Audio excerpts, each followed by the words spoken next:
So we're back here with Brandon Plant to talk about Israel's once again loss to the Dominican Republic, much like Right. last night. They Yeah, got very mercy similar. ruled. Yeah, they got mercy ruled 10-0. The big difference, they got one hit, which is better Ooh. than no hits. So I don't Not know. that there's anything wrong with that. That's a good point. Eh, That's the main storyline. No hits. Brandon, you like the pitching though. Well, you want to talk about Jacob Steinmetz? Yeah, it's really unfortunate that the batting has not lived up to expectations this tournament because the pitching, I mean, look, they're blowout losses, I get it, but if you really watch the games, they kept it in it, especially today. Look, yesterday they gave up 6 runs in the first couple innings. After that, really settled things down. Same thing today. I mean, look, Jacob Steinmetz, incredible story. First ever Orthodox Jew to be drafted into the Major League of Baseball. 1 and 2 innings pitched today, 38 pitches, 19 strikes, 3 strikeouts. I mean, incredible. He struck out Manny Machado. He struck out Jeremy Pena. He struck out Gary Sanchez. All these guys are all-stars. So kudos to Jacob Steinmetz on an incredible start, the 4th youngest starter in WBC history against one of the top lineups in WBC history is incredible. It really shows a bright future for the Team Israel program, which is what I want to focus on for today's loss, because like you guys said, right. It's basically the same from yesterday. Bad pitching at the little bit of moments cost them, because for the vast majority of the game, Israel's pitching lived up to expectations and primarily played very well. It was a 3-0 game going to like the 6th or 7th inning. Israel was very much in this, but they couldn't get any hits. They got 1 hit today, and that's it. Spencer Horwitz, shout out to him, Blue Jays prospect. It's a nice little blooper into shallow left field. So a little bit of a hit there. Look, we said it couldn't get worse than yesterday. It didn't. Jacob Steinmetz, great story, great future for Team Israel. We got a hit, which is something. And, just looking at some of the stats here real quick. I mean, once again, Israel kept it close. A lot of strikeouts, 10 on the day for the Team Israel pitching staff. So, against such a tough lineup there in DR, an incredible performance from the pitching staff and really, really dug in deep. And most importantly, they didn't put Dean Kramer in there. They didn't put Robert Stock in there. They're both going to be available for tomorrow afternoon's game against Venezuela. Now, of course, Israel with this loss has basically been, has been officially eliminated from advancing to second round with being 1 and 2. I think they're done now.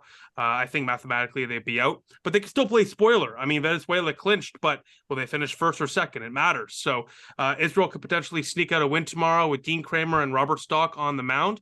And I mean, look, Israel really showed today that they deserve to be here. Look, this final score is not great, but they stayed in it. Once again, it was only 3-0 through 6 innings of play. So great performance from the Team Israel, pitching staff.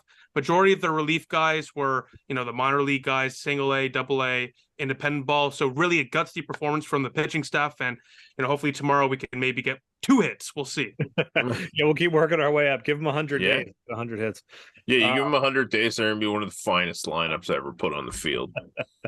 Yeah, this game, you're right. They kept it close for a while. I was impressed with Steinmetz. I don't want to say bad defense because it was a sliding play that, was tough, but he was giving up bloopers, right? He wasn't giving up a lot of hard hit balls. He looked impressive. And he was 19. I mean, he handled Manny Machado, Juan Soto, guys like that. So it was exciting to see him. And obviously it's cool that he's an Orthodox Jew. So like you said, he's probably not, or he's probably in it for the long haul, which is exciting. And then, the game kind of went off the rails later on. Molnar kind of fell apart, and Alex Katz, he's there for the vibe. Yeah. He's their cleats guy, and he was on the 2017 team. He's not really a high leverage guy. So it's, it was what we expected. It was kind of a blowout. I think the thing that's a bummer about it is, if you lost 15-5, that'd be different. 10-0 with 1 hit. Yeah. That's a bummer. But it kind of speaks to what we've seen with all 3 games with Israel so far. Even the first game they won against Nicaragua was, the offense showed up in 1 inning, which was great, and that's all they needed. But the offense really wasn't there for most of the game, and the pitching was fantastic. And then in game 2 and game 3, obviously they gave up 10 runs, but a lot of their guys you expected to be good were good, like Steinmetz and stuff like that. So I guess that's something you can hang your hat on. Some of the pitching looked good at times. So. Yeah. We're just not giving our pitching any opportunity. It really sucks because, I mean, tonight, it was there for the taking. I mean, Israel they could have got a couple guys on base, maybe put one home, make it 3-1 with a few innings left. That really changes everything. Suddenly, the DR, they're on their heels. Israel's feeling it. Like you guys know, baseball, you just get into that momentum. Things can change rather quickly. So Israel was in it. That's why I'm excited for the future of this program. That's why I'm not, down right now. I'm not crying or anything. Because look, yeah, 10-0, it's tough. But we showed we can hang around with the big boys. And next tournament, we're definitely not going to be in such a terrible pool like this time. So, the pitching, most importantly, a lot of young guys too. So the pitching really performed. The batting core, look, yeah. I mean, I forget who said it in the last post-game recap, but most of these guys are MLB guys. It's spring training. The season just started for them. It makes sense that they're still rusty. It's just unfortunate. I mean, we expected a lot out of this lineup. There's a lot of good mix here throughout the batting core, but hey, maybe they're saving it all for tomorrow. Yeah, we'll see. I mean, it is what it is, right? But I just want to give a shout out to Zach Galoff. Defensively today looked fantastic. He saved 2 or 3 runs. Same with Jock Peterson, a beautiful diving grab in center field, made up for the few runs he gave up the other day against Puerto Rico off the wall. Beautiful sliding grab there in center field to make up for that. So the defense today for Israel actually looked pretty good. They had an error, I believe. A couple of bad bounces in the infield went by the third base and shortstop or whatever. But look, that's a tough bounce there. Overall, Israel's defense really played well, and especially against Puerto Rico when that was an issue. It's great to see them bounce back that way. But once again, you can't win without getting men on base. And if you only get one guy on, you're not going to beat DR. You know what I mean? Right. Yeah, and I kind of thought, the goal is not to beat DR because that was just, especially the way they've been hitting, that was just never going to happen. It would have been nice to see a little more offense, but yeah, it is good to be able to have some positive takeaways. So, they don't look like, they lost, but they don't look like they don't belong there. You see a lot of, we were talking about Mervis and you brought it up again. I was watching his last at bat in particular, and he swung through, an absolutely hittable pitch. And I was like, that looks like a guy whose timing is just off right now. Like he looks like it's still spring training. So, we know that they have good players. It's just, this is what happens when you go up against arguably the best roster on the planet. 100%. I mean, it's not easy. And once again, the pitching looks solid. The guys are young, and the future is what we really should be looking for. And I mean, look, we all expected to lose this game. It kind of sucks. Of course, it really does suck to officially be kicked out of advancing to the second round, especially look, I mean, I won't lie. I started thinking a little stupid there midway through the game. I'm like, oh, we're only down 3-0. It's the 5th or 6th inning. Maybe we can get something going here. I had a little glimmer of hope, which I love. But I mean, tomorrow, I was always on that game as the real game we can upset. Venezuela is a hell of a team. They're advancing to the second round. They're 3-0. They're top of the pool. Probably are going to go 4-0. But if there's any team or any pitcher on this Israel staff, that can stop them, it's Dean Kramer and Robert Stock. And I'm going to hammer this home. Those two guys can really put up an effort. But once again, the batting core really has to show up. So I don't know who's going to start for Venezuela tomorrow. I think they're already in. Maybe they put a lesser guy. Maybe it's a bullpen game for them. I don't know. But maybe Israel has a shot here to sneak out a second win and finish off on a good note. Yeah, and what you were talking about with seeding and all, the most important thing to come out of today is that Nicaragua lost. They're now 0-4, so they will have to go back to the qualifiers, which is a bummer for Nicaragua because they're kind of an up-and-coming program, and they were impressive. I liked what I saw out of Nicaragua, but it's good for Israel. They don't have to re-qualify, so that was really the ultimate goal with this tournament. It was always a long shot to advance, so you don't have to requalify. You can build towards 2026 and hopefully get some more of the stars that declined to play this time. Hopefully get them involved next time. So that's really all you can ask for, I guess. So good news and bad news today. It's the way it goes, right? I was very impressed with Nicaragua's pitching staff throughout the tournament.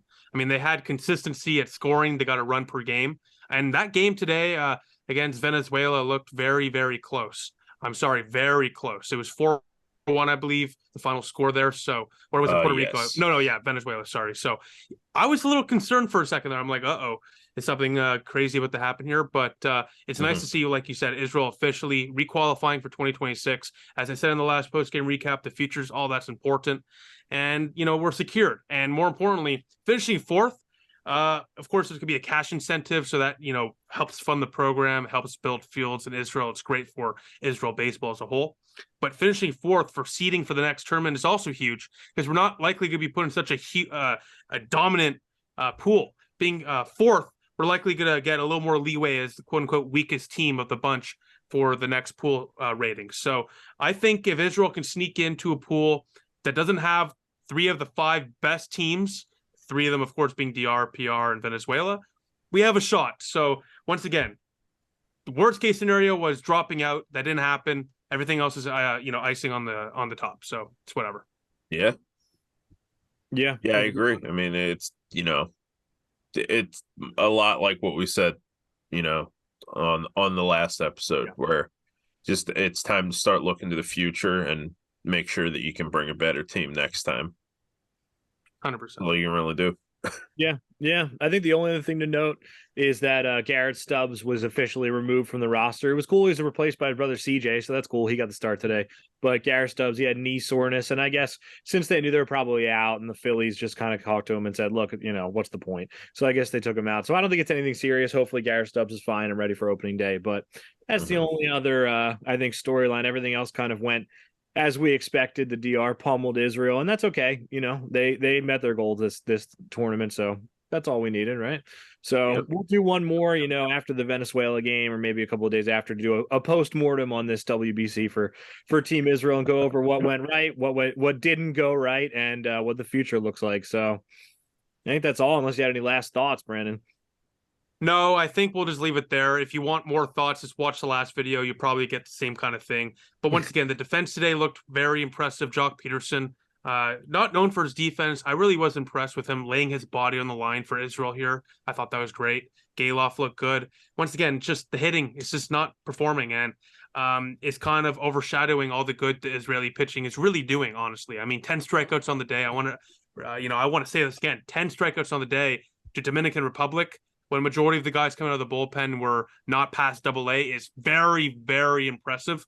So Team Israel should not hang their hats on this one. They should actually be proud of how they played in this one. It just got away from them at the end. But it happens. It's baseball.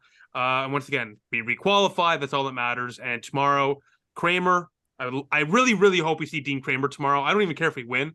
I love seeing Dean Kramer in an Israeli jersey. It's just beautiful to watch with the ponytail and stuff. He just looks so majestic. So hopefully he's out there for that, and Stock gets there, and maybe we see Blyer or whatever. So yeah, just gonna enjoy the last game. It's gonna be the last one in like 3 years. So let's just enjoy it, Yeah, absolutely. And thanks for coming on, Brandon. And hopefully we'll have a win over Venezuela to talk about next time. But anyway. Okay. We're all good for 2026, so that's the most important thing. Thanks for coming on, man. I'll see you. Absolutely. All right, boys. Have a good night.